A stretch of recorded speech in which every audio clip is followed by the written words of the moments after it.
Bonjour Monsieur Planck. Comment se fait-il qu'en 30 ans, les constructeurs n'aient pas réussi à faire durer plus longtemps des frigos ou des lave-linges? Ça va aller Bruno pour le son?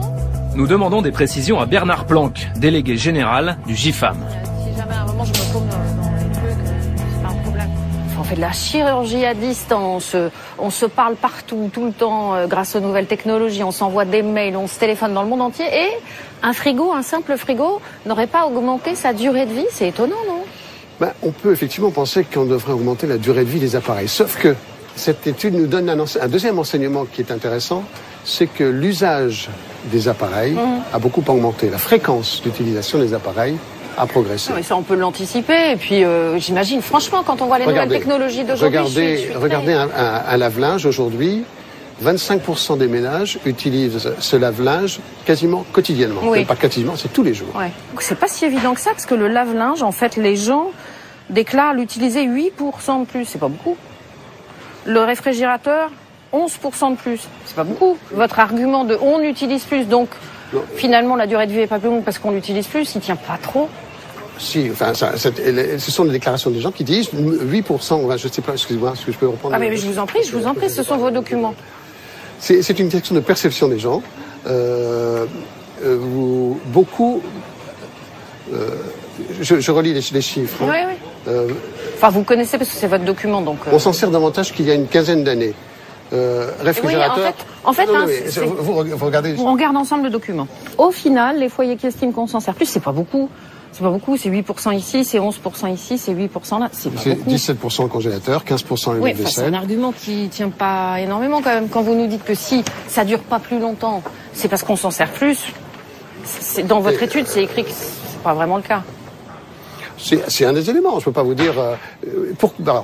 pourquoi voudriez... Il faudrait donc, si je vous suis, que les appareils durent plus longtemps à cause des technologies nouvelles. Oh, grâce aux technologies nouvelles. Grâce. Bah oui, vous vous rendez compte. L'enquête que nous avons faite a montré quand même que près de 75% des consommateurs étaient à peu près satisfaits de la durée de vie de leurs appareils.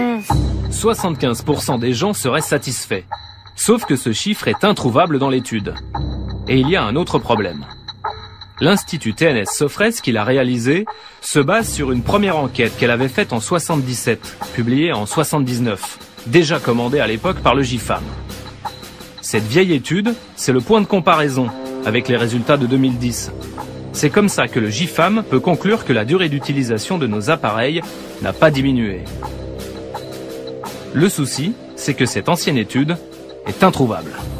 Il n'en reste qu'un tout petit paragraphe publié dans un vieux document du GIFAM. Quelle est donc la crédibilité de l'enquête actuelle, reprise partout dans la presse l'an dernier, louant la fiabilité des produits, qui s'appuie sur un travail aujourd'hui disparu, donc invérifiable? Même la Sofres prend des pincettes, en tout petit, sous le tableau. N'ayant qu'une partie des résultats sur l'étude menée en 79, nous ne pouvons pas déterminer si l'écart est significatif ou non. Quand on fait un comparatif, évidemment, c'est important d'avoir le point de départ. Et nous, on a cherché à avoir cette enquête de 1977. Je sais bien, mais je n'ai pas l'enquête, malheureusement. Cette enquête, je ne l'ai pas. Ça fait 30 ans. Donc vous faites un comparatif avec une étude on avait que des vous n'avez résultats. pas. On avait des résultats. La Sofres a quand même validé cette comparaison. Tout ça se base sur ça, c'est-à-dire sur 3 petites lignes. C'est tout ce qui reste de l'étude de 1977. Il ne reste rien d'autre. Écoutez, l'étude que nous avons faite est une étude de mesure des valeurs de durée des appareils en 2012. Oui, 2010. Vous faites un comparatif 1977-2010, il est là. Tenez, je vais vous le montrer.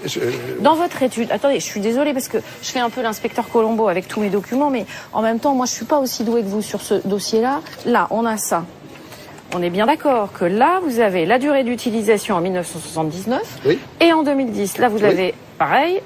Oui. Donc, c'est bien que vous aviez une référence ici. Vous aviez une étude. On a cette référence, je vous l'ai dit, on a cette étude. Mais elle n'existe plus, cette étude. C'est vous qui nous l'avez dit, vous ne l'avez plus. Je n'ai pas dit qu'on a... Enfin, on a des résultats d'études, on l'a fait cette étude, on a des résultats de cette étude. Alors, j'ai plus le document, je n'ai peut-être plus les questionnaires de chacun, parce que ça fait 32 ans, je suis désolé, moi je n'y étais pas à l'époque, vous n'allez pas me le reprocher. Ah non, pas du tout, non, mais c'est juste que le point de départ, en fait, on n'a plus du tout l'étude, donc est-ce que c'est vrai ?